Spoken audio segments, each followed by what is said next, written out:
এই চতুর মেয়েটি যখনই কাউকে ঠকায় তখন তার ভেতরে এত বেশি আত্মবিশ্বাস চলে আসে যে সে আয়নার সামনে দাঁড়ালে আয়নাও যেন তার রূপ আর অহংকারের সামনে হার মেনে যাবে। সে যখন সুন্দর করে সেজেগুজে তৈরি হয় তখন তাকে এত অসামান্য দেখতে লাগে যে কোনো কথাই আর মুখে আসে না। ট্রেনে অ্যালেনের দুর্দান্ত এন্ট্রি হলো। একজন সফল মানুষের চোখ সরাসরি তার ওপর গিয়ে পড়ল। তার রূপ এতটাই মুগ্ধ করার মতো যে লকারের তো মাথা কাজ করা বন্ধ করে দিল। অ্যালেন বুঝে গেল যে শিকার বড়শিতে আটকা পড়েছে। এবার তার আসল পরিকল্পনা শুরু। সে নিজের ব্যাগ থেকে ইচ্ছে করেই এমনভাবে লিপস্টিক বের করে নিচে ফেলে দিল যাতে সেটা গড়িয়ে সোজা লকারের পায়ের কাছে চলে যায়।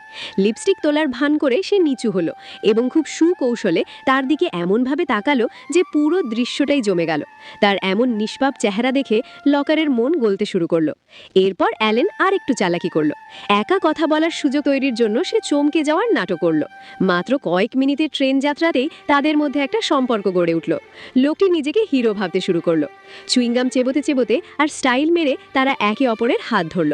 হাসাহাসি আর খুনসুটির পর্ব দ্রুত পার করে লোকটি তাকে তৎক্ষণাৎ নিজের সাথে নিয়ে যেতে রাজি হয়ে গেল। কিন্তু ঠিক তখনই অ্যালেনের মুড হঠাৎ পাল্টে যায়। লিফটে বা রুমে লোকটি যখন তার কাছাকাছি আসার চেষ্টা করে অ্যালেন তাকে বলে, আগে গিয়ে স্নান করে এসো। তার আসল উদ্দেশ্য ছিল অন্য কিছু।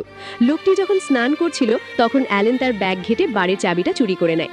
এরপর সে চাবিটা জানলা দিয়ে নিচে ফেলে দেয় আর নিচে থাকা তার এক সঙ্গী সেটা লুফে নিয়ে তাদের কাজ শুরু করে। এরপর হোটেলের ফায়ার অ্যালার্ম বাজিয়ে দেওয়া হয়, যার কারণে লোকটিকে বাধ্য হয়ে হোটেল পরিবর্তন করতে হয়। এটাই ছিল পালানোর মোক্ষম সময়। অ্যালেন খুব স্বাভাবিকভাবেই তার সাথে হাঁটা শুরু করে। ইতিমধ্যে চাবিটি তার কাছে ফেরত আসায় সে খুব সন্তর্পণে সেটি আবার লকারের ব্যাগে রেখে দেয়, যেন কিছুই হয়নি। সহজ সরল লোকটি তাকে অন্ধের মতো বিশ্বাস করেছিল। সে লিফটের বাইরে মেয়েটির জন্য প্রায় 2 ঘন্টা অপেক্ষা করে। ফোন করেও কোনো লাভ হয় না। অবশেষে সে বুঝতে পারে যে সে মারাত্মকভাবে প্রতারিত হয়েছে। তবে আসল ধাক্কা তো এখনো বাকি ছিল। লোকটি যখন নিজের বাড়িতে ফেরে তখন পুলিশও তার পিছু পিছু সেখানে পৌঁছায়। প্রথমে সে খেয়াল করেনি, কিন্তু যখন সে এবং পুলিশ একই লিফটে ওঠে আর একই ফ্লোরে নামে তখন ভয়ে তার ঘাম ছুটতে শুরু করে। দরজা খোলার সাথে সাথে লকারের তো রীতিমতো চোখ কপালে ওঠার জোগাড়। সে দেখে তার বাড়ির দরজা খোলা এবং পুরো বাড়ি একেবারে ফাঁকা, সবকিছু লুট হয়ে গেছে। ইন্সপেক্টর গোপেং ফে ঘটনার তদন্ত করতে আসেন। এক পলক দেখেই তিনি বুঝতে পারেন যে নকল চাবি বানিয়ে এই চুরি করা হয়েছে। দরজার তালা আর সেখানে পড়ে থাকা লোহার গ্রাইন্ডারের গুঁড়ো দেখেই সব সত্যি সামনে চলে আসে।